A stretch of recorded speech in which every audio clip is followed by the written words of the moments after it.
Hola, buen día. Nosotros somos el equipo número 2, conformado por Patricio Villaseñor, Luis Alfredo Cove, Salvador García y Julián Guzmán. Nosotros les platicaremos sobre la introducción a los métodos instrumentales, como proyecto del segundo parcial de la materia de química analítica. Y bueno, comenzando, nos encontramos con que la clasificación común de los métodos analíticos se deriva en dos: métodos clásicos, también llamados métodos de química húmeda, y métodos instrumentales.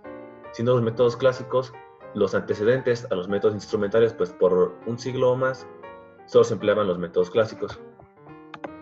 Siendo estos, en los primeros años de la química, las separaciones para obtener los analíticos se realizaban mediante precipitación, extracción o destilación, a lo cual posteriormente, para el análisis cualitativo, se trataban reactivos para poder identificar propiedades como colores, puntos de fusión y ebullición, olores, solubilidad, actividades ópticas, etc. Y posterior a esto, para el análisis cuantitativo, la cantidad de analíticos se determinaba por medio de mediciones gravimétricas o volumétricas, o sea, balanzas o recipientes volumétricos. Ahora, con los métodos instrumentales, estos ya siendo empleados a principios del siglo XX, para resolver problemas analíticos, los científicos comenzaron a explotar fenómenos distintos a los de los métodos clásicos, empleando técnicas, se puede decir que innovadoras, para la medición de propiedades físicas del analito, como conductividad, potencial de electrodo, absorción o emisión de luz, relación masa-carga, fluorescencia, cromatografía y electroforesis. Estos últimos para separar componentes de mezclas complejas antes de sus determinaciones cualitativas o cuantitativas. Hay que mencionar que estos métodos instrumentales se han ido desarrollando a la par con el desarrollo de las industrias electrónicas y de computación, pues a su vez se emplean instrumentos cada vez más confiables, sencillos y modernos. Y bueno, abordando la clasificación de estos métodos instrumentales empleados para ciertas propiedades químicas y físicas, nosotros los separamos en tres partes: en métodos instrumentales de radiación, eléctricos y de masa y cinética, para dividirlo mejor. Y bueno, empezando con los de radiación, para determinar propiedades como la emisión de radiación o la absorción de la misma, se utilizan métodos ya instrumentales como la espectroscopia de emisión y fluorescencia, fosforescencia y luminiscencia. Y para la absorción se utilizan espectrofotometría y fotometría, además de derivados del mismo método. Estos métodos incluyen rayos X, luz ultravioleta, luz visible, de electrones e infrarroja. Continuando con los de radiación, para medir las propiedades de dispersión y de reflexión de esta, se utilizan métodos como la turbidimetría, nefelometría y espectroscopia Raman. Y para la refracción se encuentra la refractometría. Por último, de los de radiación, para medir propiedades como la difracción y la rotación, se utilizan métodos como rayos X y difracción electrónica o polarimetría. Así como para la radioactividad se utilizan métodos de activación o dilución de isótopos. Pasando al segundo tipo de propiedades a determinar con métodos instrumentales, encontramos los eléctricos, que para medir el potencial se utiliza la potenciometría, para la carga la columbometría, para la corriente la amperometría y para la resistencia eléctrica la conductometría. Y ahora, por último, nos encontramos con las propiedades de masa y cinética. Y pues principalmente nos encontramos con la masa, ¿no? El cual se utilizan métodos de gravimetría. Y para la razón masa-carga, espectrometría de masas, donde pues se emplean, bueno, en estos gravimetría se emplean microbalanzas o balanzas. Pasando con la segunda parte de las de masa y cinética, nos encontramos que la velocidad de reacción se mide con métodos cinéticos y las características térmicas, como la capacidad calorífica, coeficiente de expansión o conductividad térmica, se mide con gravimetría térmica y titulometría, además de calorimetría y análisis térmicos. Recordemos que no siempre es fácil elegir el mejor método, pues para ello hay que ver qué métodos instrumentales son más selectivos para ciertos analitos o ciertos tipos de muestras, ya que en algunos casos inclusive los métodos clásicos podrían presentar menos interferencias que un método instrumental. No porque sea clásico significa que es peor, sino que se supone que es más innovador un instrumental más nuevo, y pues no siempre depende de la selectividad de la muestra, del analito y pues del método que estemos empleando. Y bueno, dicho esto, Además de los métodos mencionados previamente, se encuentra un grupo de procedimientos instrumentales de los cuales muchos se basan en la cromatografía, la cual les vamos a presentar a continuación. Bueno, ahora pasamos al método de separación de la cromatografía. Y para empezar, para hacer un análisis químico se necesita separar el analito de las posibles interferencias que pueda haber en una muestra. Para esto se utiliza la técnica de cromatografía, la que facilita la separación, identificación y determinación de los componentes que están relacionados en mezclas complejas. En todos los tipos de separaciones cromatográficas, la muestra se disuelve con una fase móvil, que puede ser un gas, un líquido o un fluido supercrítico. Esta se hace pasar a través de una fase estacionaria invisible fija en una columna o en una superficie sólida. En la separación de componentes, primero se tiene que elegir la fase móvil y la estacionaria, tomando en cuenta la capacidad de los componentes de la muestra para distribuirse en grados distintos entre las fases. Los componentes fuertemente retenidos por la fase estacionaria se mueven con mucha lentitud con el flujo de la fase móvil, mientras que los componentes unidos débilmente a la fase estacionaria se mueven con rapidez. Debido a estas velocidades de migración variadas, es que los componentes se separan en bandas o zonas distintas y así son analizadas de forma cualitativa y cuantitativa. En la primera imagen se puede ver cómo se utiliza la cromatografía plana para separar los componentes de la muestra, que va a ser la mancha de tinta. Luego va a ser la fase móvil, que va a subir a través de la fase estacionaria, que va a ser el papel, y sube mediante capilaridad. Para clasificar los métodos cromatográficos se puede hacer de dos maneras. La cromatografía en columna se basa en los medios físicos donde la fase estacionaria y móvil se ponen en contacto. Un sistema de este tipo de cromatografía es un tubo estrecho, contiene la fase estacionaria, a través de la cual la fase móvil se fuerza a pasar presión. Luego está la cromatografía planar. La fase estacionaria se fija sobre una placa plana o en los intersticios del papel, que es la parte interna del papel. La fase móvil se desplaza a través de la fase estacionaria mediante capilaridad o por gravedad, como en el ejemplo de la imagen pasada. Luego también puede clasificarse la cromatografía de acuerdo a los tipos de fases móviles y estacionarias. Aquí van a ser tres categorías generales que se clasifican según su fase móvil. La cromatografía de gases, de líquidos y de fluidos supercríticos. En la cromatografía de gases y líquidos se puede ver que hay métodos específicos que también tienen una fase estacionaria definida, como por ejemplo la cromatografía de gases, el método específico de cromatografía gas-líquido, y la fase estacionaria que se tiene que utilizar es un líquido absorbido o unido a una superficie sólida. Cabe recalcar que la cromatografía de líquidos puede llevarse tanto en columnas o en superficies planas, mientras que la de gases y los de fluidos supercríticos solo se pueden realizar en columna, donde las paredes de la columna contienen la fase móvil. Las aplicaciones de la cromatografía, la principal es que es el método más común para separar especies químicas estrechamente relacionadas entre sí. Esto se debe a que es rápida, sencilla, de bajo costo y versátil. En la parte de un análisis cualitativo, un ejemplo de su uso es la detección de aminoácidos mediante un cromatograma del hidrolizado de una proteína, y esto tendrá un grado de certeza relativamente alto. Sin embargo, también es necesario, para poder confirmar la identidad del aminoácido, tienen que hacer una investigación química o espectral de los componentes aislados. En la imagen de abajo se puede ver cómo se dan distintas señales del cromatograma, y debido a estas señales se puede identificar qué tipo de aminoácido representa. Luego está su aplicación en análisis cuantitativos, donde se compara la altura o el área del pico del analito con la de uno o más patrones de la columna.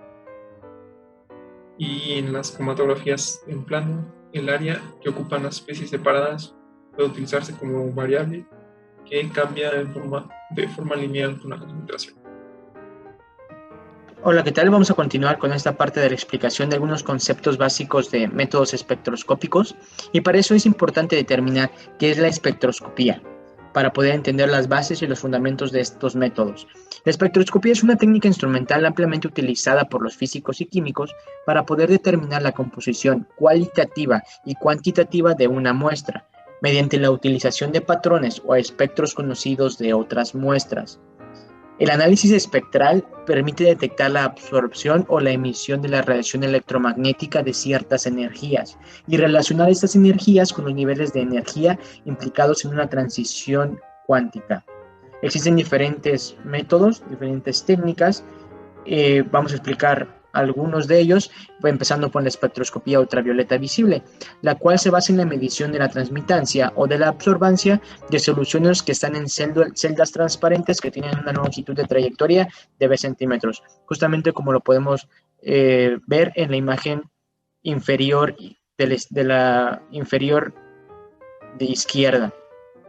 Este proceso de absorción se emite en el espectro de la radiación ultravioleta visible, que son longitudes de ondas que van entre los 160 y los 780 nanómetros.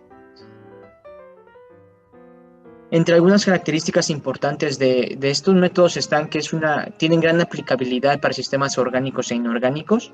Los límites de detección van de 10 por 10 a la menos 4 a 10 por 10 a la menos 5 de molaridad, su selectividad es de moderada a alta, tienen buena exactitud para determinar los componentes de tu muestra, y la adquisición de datos es de manera fácil y de manera adecuada. Normalmente la concentración de un analito absorbente se relaciona en forma lineal con la absorbancia según la ley de Beer, para poder determinar de manera científica estas concentraciones de los analitos que tú estás observando. Para llevar a cabo este método existen equipamientos. Aquí proponemos uno solamente de los muchos que hay. Este nos ayuda a tomar tanto la parte de la región UV visible, también como la región NIR, que es otro tipo de espectroscopía, y justamente se necesitan algunos requisitos para las muestras. Es, por ejemplo, que se pueden analizar muestras tanto líquidas como sólidas, pero tienen que ser en suspensión, necesita cierta cantidad de volumen mínimo, o que de manera sólida deben estar molidas o no ser abrasivas, por ejemplo. Algunas aplicaciones de este método es que, por ejemplo, se abarcan para todos los campos en los que es requerida información química cuantitativa, es de manera muy buena, y se usan ampliamente en la determinación justamente cuantitativa de una gran cantidad de especies inorgánicas, orgánicas y biológicas. Es una de las herramientas más útiles que tiene el científico para el análisis cuantitativo, ya que nos ayuda a determinar grupos funcionales, moléculas orgánicas, análisis de muestras bioquímicas, determinación de metales en compuestos de coordinación, análisis de semiconductores, medidas de color, entre muchas otras aplicaciones. El siguiente método de espectroscopía es la espectroscopía infrarroja, la cual es el resultado de distintos cambios energéticos producidos por las transiciones de las moléculas de unos estados energéticos vibracionales y radiacionales en otros, para absorber radiación infrarroja. Una molécula debe sufrir un cambio neto en el momento dipolar cuando vibra o cuando gira. Desde el punto de las aplicaciones, como de los instrumentos, es conveniente dividir este espectro infrarrojo en tres regiones: el infrarrojo cercano, el infrarrojo medio y el infrarrojo lejano. Como lo podemos ver en esta tabla sacada de la SCUG, tienen diferentes longitudes de ondas, tienen diferentes números de ondas y diferentes frecuencias, dependiendo cuáles son o cuál es la región en la que te estás metiendo. Ahí está la más usada, que es la más común. Para el infrarrojo medio, la mayoría de los instrumentos son del tipo de la transformada de Fourier. Los fotómetros con filtros de interferencia también son útiles para medir la composición de gases y los contaminantes atmosféricos. Algunas aplicaciones de este método, dividiéndolo dependiendo de las tres regiones que existen, es que, por ejemplo, el del infrarrojo cercano se utiliza para materiales comerciales, sólidos o líquidos, o para mezclas gaseosas. La más ocupada es la región del infrarrojo medio. teniendo funciones como sólidos, líquidos o gases puros, algunas mezclas gaseosas complejas, líquidos complejos, y el IR lejano tiene algunas otras aplicaciones. Muy bien, ahora por parte de la espectroscopía de fluorescencia tenemos lo siguiente.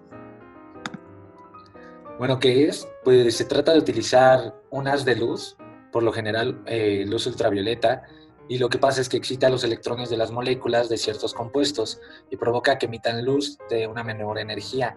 Generalmente es luz visible, aunque no es necesario. Muchas veces es luz no visible, que bajo otro tipo de luz ultravioleta o de otro tipo de luz se puede observar. ¿Cómo se mide? Los fluorímetros son los dispositivos que permiten medir los parámetros de la fluorescencia de una muestra, como su intensidad y la distribución de longitudes de onda del espectro de emisión. Después de la excitación, y esto es por una fuente de luz monocromática de alta energía. El tipo más común de monocromador emplea un retículo de difracción que permite que la luz colimada que entre en la rejilla pueda salir con diferente ángulo dependiendo de la longitud de onda que haya sido seleccionada. ¿De dónde proviene la muestra? Muchas veces proviene de estos 8 lugares: industrias farmacéuticas, química orgánica, de la medicina, de la biología, industria alimentaria, bioquímica, geoquímica y química analítica. Proviene de aquí y se utilizan las mismas. Y la muestra a analizar normalmente se sitúa en un compartimiento de forma tal que tanto la luz directa que atraviesa el cristal como la emitida por la muestra sea recogida por el sistema de detección. ¿Cómo funciona? Bueno, se compone de 2 pasos. El primer paso es la absorción o excitación, en el cual la energía es suficiente para llegar al nivel electrónico. La energía es suficiente para llegar al nivel electrónico superior de S1 o S2. Y en el segundo paso es la emisión de luz. Una vez que ya atravesó toda la barrera, que ya reaccionó, ahora sí ya se emite. Y se emite como una energía radiante emitida menor que la absorbida. Entonces normalmente se requiere mucha más energía y va a salir menor energía. Ya vimos que puede ser luz visible o luz no visible. Muy bien, pues ahora en la parte de aplicaciones de los métodos instrumentales de análisis tenemos los siguientes. Tenemos el primero, que es la fluorescencia, en donde la fluorescencia es más efectiva cuando hay una gran proporción de átomos en los niveles bajos de energía y pues en una distribución de Boltzmann, así se llama. Existe entonces una mayor probabilidad de que los átomos con energía baja sean excitados y liberen a su vez fotones, permitiendo así un análisis más eficiente. Como por ejemplo, una aplicación muy conocida es las huellas dactilares. Pues estas se pueden visualizar con compuestos fluorescentes como la nidrida. Luego sigue la espectrometría y la fotometría. Por parte de la espectrofotometría se puede usar o aplicar para análisis cuantitativos y cualitativos de soluciones desconocidas en un laboratorio de investigación, para la estandarización de colores de diversos materiales, como ya sea plásticos o pinturas, para la detección de niveles de contaminación en aire y agua, y por último para la determinación de tasas de impurezas en alimentos y en reactivos. Por otro lado, la fotometría, van muy de la mano, ¿no? La fotometría se aplica para la correcta selección de equipos y o dispositivos a utilizar o proponer para su correcta aplicación en el proceso de diseño de iluminación. Muy bien, la siguiente es la nefelometría. La nefelometría generalmente se utiliza en el análisis de la calidad química del agua para determinar la claridad y para el control de los procesos de tratamiento. Este método puede ser también apropiado para ensayos cuantitativos que usan complejos antígeno-anticuerpo o para medir la cantidad de proteínas en fluidos. Las medidas de las medidas nefelométricas ocupan una posición destacada en los laboratorios clínicos. El siguiente es la refractometría. Para la refractometría, para conocer el índice de refracción de una muestra, se usa la refractometría. Se consigue el índice de refracción de la muestra que señala el grado de pureza de esta y por eso la técnica es ampliamente utilizada en la industria de alimentos. El control de calidad de los aceites para determinar su pureza, por ejemplo, mediante la refractometría es posible saber si, no sé, un aceite de girasol se rebajó añadiendo todos los aceites de menor calidad.